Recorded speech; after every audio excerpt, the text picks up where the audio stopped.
합리적인 에너지 정책에 대해서 발표할 경희대학교 행정학과 김석용이라고 합니다. 지금 현행 정책의 기본 방향으로는 이제 안정적인 전력 수급을 위한 이제 발전 설비를 늘리자. 그리고 온실가스 이제 되게 문제가 많잖아요. 그걸 이제 감축할 수 있는 저탄소 전원을 구성하자. 그리고 전원 구성 시 경제성, 환경성, 수용성 등을 균형 있게 고려하는 그런 정책을 만들자. 라는 게 기본 방향입니다. 그리고 이제 문재인 정부의 에너지 정책으로는 이제 화력 발전을 축소하고 이제 탈원전 정책, 이제 세계 기조에 맞는 이런 지속 가능하고 이런 신재생 에너지를 좀 만들자. 그걸로 이제 전력 수급을 하자. 이런 기조를 따라가자. 이런 건데 이 표가 이제 지역별 에너지연별 이제 소비 전망입니다. 이제 2035년까지 나와 있는데 저기에 있는 CAGR은 이제 연 평균 성장률을 이제 말하는 거고요. 빨간색 동그라미 보이실 텐데 이제 원자력과 신재생 등 기타 에너지의 성장률이 똑같아요. 분명히 세계적인 기조는 신재생 에너지로 대체하자인데 성장률을 똑같습니다. 이를 볼 때 이제 신재생 에너지는 지역의 특성에 많은 영향을 받는다는 것을 저희는 이제 인지할 수 있었고요. 저희의 이제 미래 에너지 수급 계획은 이제 원자력 에너지를 계속 사용하고 화석 연료를 조금 줄이는 거죠. 이제 신재생 에너지가 점점 저희의 전력 수급의 지분을 높일 때마다 이것이 저희 조가 낸 제안이고요. 처음엔 이제 경제성입니다. 저기 밑에 별표 친 거 읽어 보시면은 이제 사후 처리비, 사고 위험 대응 비용, 정책 비용 등을 모두 감안한 표인데요. 원자력이 3kWh당 39.5원으로 굉장히 저렴한 단가를 보입니다. 그럼 이건 진짜 굉장히 싸게 많이 만들 수 있다는 거겠죠.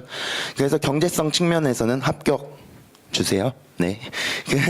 그리고 이제 CO2 지금 지구 온난화 이제 문제가 되게 많잖아요. CO2 계속 감축하자, 탄소 배출 감소하자. 근데 이제 원자력은 이제 탄소를 이제 저탄소 하는 이제 발전 방식이기 때문에 환경성에서도 이제 충분히 합격점을 주지 않아도 될까 저희는 판단을 했고요. 그다음 이제 안정성입니다. 얼마나 전력 수급이 이제 안정적으로 가능할 것인가.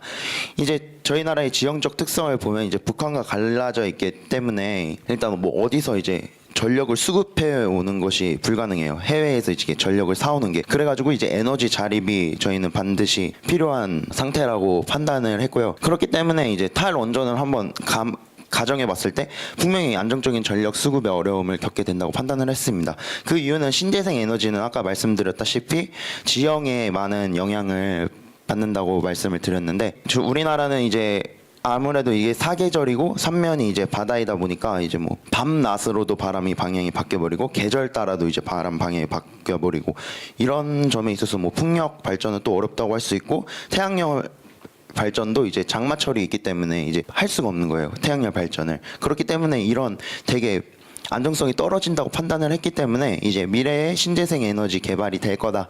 기술이 점점 발전하면 가능하지 않을까? 그걸로 모두 다 대체할 수 있지 않을까라는 말이 나오지만 이제 현재 상황을 감안했을 때는 탈원전은 그냥 되게 이상적인 얘기다. 라고 저희는 판단을 했습니다. 마지막으로 위험성입니다. 탈원전이 좀 대두된 게 이제 후쿠시마 원전 사태가 굉장히 큰 영향을 끼쳤다고 저희 조는 판단을 했습니다. 이게 정말로 위험한가를 곰곰이 생각을 해봤는데 결국 이게 원자력 발전소가 위험한가 안 위험한가는 이제 결국 규제 문제라고 저희는 결론을 지었는데요. 지금 현재 우리나라의 원전은 IAEA 국제 원자력 기구하고 NRC의 모든 권고사항을 대다수 수용하고 있다고 합니다. 그렇다고 이제 신재생 에너지를 포기하자는 건 아닙니다. 아까 제안에서 말씀드렸다시피 신재생 에너지 그 전력 수급 비율이 올라간다면 원자력 에너지 수급 비율을 낮추는 것이 아니라 지금 우선적으로 환경적으로 문제가 되고 있는 화력 에너지 비율을 낮추면서 점점 신재생 에너지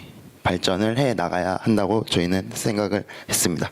원자력의 비율, 소비 전망 이렇게 마크를 해주셨는데요. 그러면 에너지 믹스라 그러면 이상적인 믹스 저런 네 가지 요소를 고려했을 때 뭐 원별 비중이 어느 정도 되는 게 어떻게 보면 합리적이라고 생각할까요? 이제 세계적인 그런 기조가 신재생 에너지를 최대한 많이 하는 그런 기조라고 이제 말씀을 드렸는데 이게 아까 그 우리나라의 지형 경제성상 그것이 불가능하다고 판단이 됐는데 기술로 발전할 수 있다는 가능성을 저희가 염두에 두고 이제 신재생 에너지가 그렇게 계속 발전함에 따라서 우리나라 이제 전력을 이제 어느 정도까지 이게 차지하고 올라갈지는 사실 예측이 저희는 불가능했습니다. 그렇기 때문에 지속적으로 탄력적으로 대응을 해야 된다고 생각을 해서 뭐 지금 이렇게 이상적인 비율을 이렇게 딱히 꼭 집어서 말씀드리기는 어려울 것 같고 신재생 에너지가 발전됨에 따라 일단 우선적으로 화력 발전의 비율부터 낮추자라는 게 저희